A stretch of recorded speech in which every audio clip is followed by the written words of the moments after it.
Ask the Coach 5 with Nick Sellers. Thanks again, Nick. How's your week been?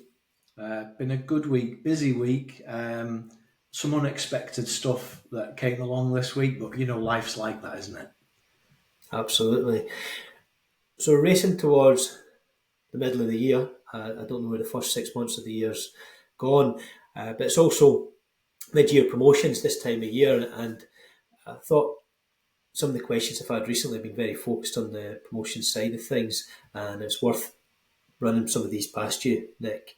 So, a question I had recently is: I'm performing well in my current role and feel ready for the next step. What proactive steps can I take to position myself for a promotion? The first thing I would say is make it known that you want to be considered for promotion. So whether you're in a small company or a large company, what doesn't work so well is springing surprises on anybody. So, for example, if you're in a larger company where jobs are posted on the notice board internally and stuff like that, and you decide that you want to go pursue something, to actually go have that conversation with your boss once the thing's been posted might be like springing a surprise. What you can do is make it known. Talk to your boss. You have opportunities when you do weekly reviews, monthly reviews, one-on-ones. Even when you're actually, kind of traveling somewhere on a trip together, you're going to get to a destination, you've got time in the car or on the train. So I would say first things first is don't spring surprises, start warming people to the idea that you want to be considered for promotion. The second thing I would say is find out what the rules are that you're going to be judged against, or the rules of engagement for being considered for promotion. It may be that you need to have certain qualifications or certificates, so you can't be considered without those, something like that. Find out what you're actually working with. Find out too whether or not or look back on previous performance reviews and see whether there were any items there that could be red flags, like against a promotion. So, what I would say is, if you are performing well, then promotion is natural. You may also find as well that, it could just be that economically things are a bit quiet, so promotion then becomes maybe a little bit more difficult. But I think making it known, having the conversation, but without any pressure or rancor around it. You want people to know that you are looking for promotion, um, and you want to kind of scrub up in the best light. And if you're being argumentative and difficult, then you're not scrubbing up in a good light. Absolutely agree with that one. Uh, an area quite often, and I've had it in my career, Nick, is you're in an organisation that doesn't have a clear career path framework. And I think a lot of organisations are much better these days at having that pathway through to promotion and being public about how that's gained. But if you're in an organisation that doesn't have that clear career pathway, how can you advocate for professional growth and signal your readiness for a promotion? That's a really good question. I think in some ways the answer that I gave to the last question would apply to this as well. Um, and there would be no reason why you couldn't ask for some clarity. So if there isn't a clear career path available, then go talk to your line manager, talk to somebody that you trust in HR or in L&D, and have the conversation around your aspirations. You want to get promoted. How can you position yourself? It may be that the business has prepared you to put you through some professional development. It may be that the company has an expectation that you're going to invest in your own future as well, or instead of. So I would say again, go find out what you can, and if that lack of clarity exists, there isn't anything documented, then maybe you could actually be the one that is the catalyst to get it documented, and actually, even for yourself, just create a plan. Right. And in my mind, Nick, and you can correct me on this a little, is there's always a bit of an X factor when it comes to promotion, and probably that X factor is my view. And again, I'm keen to get your thoughts on this. Probably one would be your personal relationships with your seniors in the business, and having positive personal relationships probably goes some way. And secondly, would be ensuring you're visible, and being self-promoting within the business, and not being a wallflower. Um, what would you agree? Would you agree with that, Nick? What in your view are the X factors that maybe aren't in the employee handbook or in the promotion pathway that people should be aware of? Yeah, that's a great point.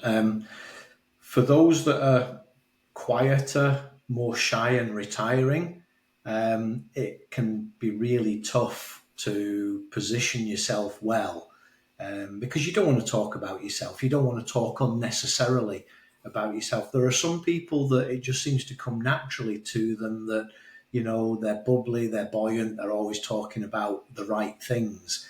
And so I would say identify somebody whose style you like and emulate them. Do read up about this. Do take account of how other people do things and start to mimic. They say imitation is the sincerest form of flattery. And actually just starting to kind of build those muscles that will have you be a bit more outspoken, um, contributing good ideas, making positive contributions. Those are all going to position you well, and take feedback as well. So if there's anybody that you trust in the business, some people will give you feedback that's not accurate, but there are good people that you work with.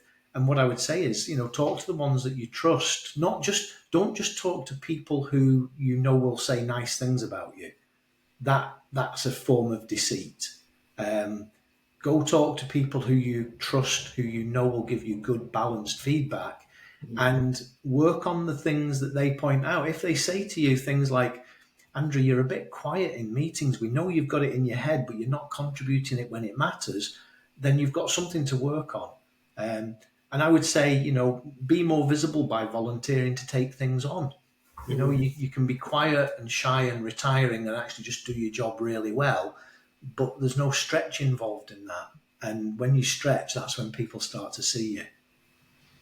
So, good advice, Nick. Something I've witnessed being quite effective, and when I think about it, probably utilise myself to some extent, is if you find a more senior person in the business who you've got that rapport with, and almost becomes a bit of a mentor, whether it's your direct line manager, or just a senior person in the business, they tend to also vouch for you and promote you without you having to go through that self promotion, and they can almost watch your back a little bit when it comes to these things.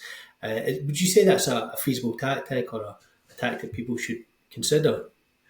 I would actually say it's essential. I think having a mentor, a mentor is somebody who's more experienced than you, better connected than you, probably older, but not necessarily older. So they've got more years under their belt, and it's somebody that you can learn a lot from. They understand how your industry works. They understand how your role should be fulfilled. They understand the politics in the company.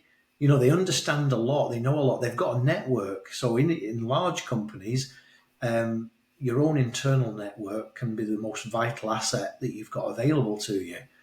And I would say that when you have a mentor, they're probably going to introduce you to their network as well. So, as somebody more junior, you can extend your own network by having a mentor. So I think what you said there is dead accurate, and actually can be a bit of rocket fuel for somebody that's wanting to do well. Good advice, Nick. Yeah, brilliant. And outside of exceeding expectations in your role, what other factors? I mean, we've touched upon interpersonal relationships and self promotion, but are there any other factors that you believe people should be developing, like specific skills or behaviours that will help position them Yeah. for promotion? I think it's going to depend on the role and the where you want to go. It may be that if I try and it's probably going to end up being a bad example, but for somebody who wants to get a promotion to become a sales manager, then probably the first thing you have to do is to prove yourself to be a good salesman. So or woman. So really being proficient at what you do and what you are going to manage is really key. But when you become a sales manager, you then take on a whole new set of responsibilities. You're not selling yourself to clients anymore. You're not selling. Sorry, I'll have to rephrase that. That came out badly. I suppose selling is about selling yourself, but you are not yourself selling directly to clients now. You're now managing people, and because you understand how sales works, you as a manager, you become a bit harder about what people in sales can do and can't do and stuff like that. So you kind of have to show that you're a good practitioner, but then actually you've got to layer on some additional skills, and that doesn't come naturally to everybody. I can think of so many different examples where somebody's been a good practitioner, but when they've gone into the management of a function, it's not worked well. And so they weren't ready for it, and maybe never will be ready for that next step up. Does that kind of help? Yeah, definitely, Nick. I think it's a good point as well. Certainly, in the professional services model, people move into a managerial role very early in their career, and it's not always a position people necessarily want. And I think we've discussed this in previous Ask the Coach episodes where the only natural move is into management, and it's maybe not where you want to go or where your skills lie. And I think that can be quite a difficult position for people where the promotion is into a position that they don't necessarily want. And I suppose that's a good question. If the promotion is into a position that you don't necessarily want, how would you address that? I think you have to question your motives for the promotion. Are you looking simply for more money, more power, more notability? What is it you're looking for? Why is the promotion the natural way for you to go? And is it natural? It may be that, you're a good practitioner and you can become a super practitioner by, going through more training, taking on some personal development outside of just training. There's so many different things that you can do that will lift your value either to yourself or to the company or to both.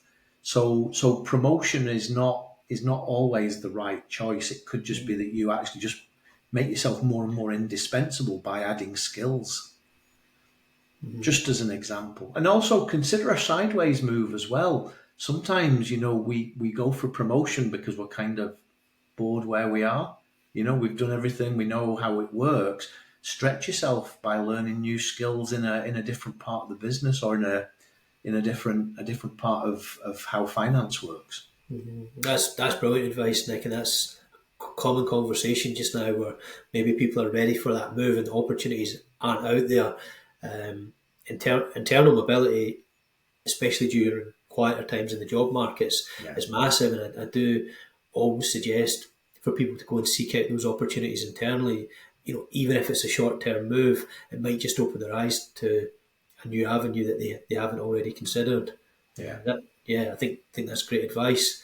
So that if somebody's ready for a promotion and they're ready to make that next step, but they're denied that promotion when they thought they were going to get it, is that the right time to leave the company, do you think? And how do you weigh up your options and decide the next best steps? I think you use the right phrase there, weighing up options. Every option has a risk attached to it. And I think it's the kind of decision that we do best if we allow the emotion to be removed from the decision. So when you've gone through, let's say, an interview process for a promotion and you don't succeed, find out. I mean, I think it's generally an entitlement that you get feedback as to why somebody else was chosen above you. And it may be that, they have qualifications that you don't have. It may be that they've got experience that you don't have. There may be a number of different reasons why the company couldn't say yes to you.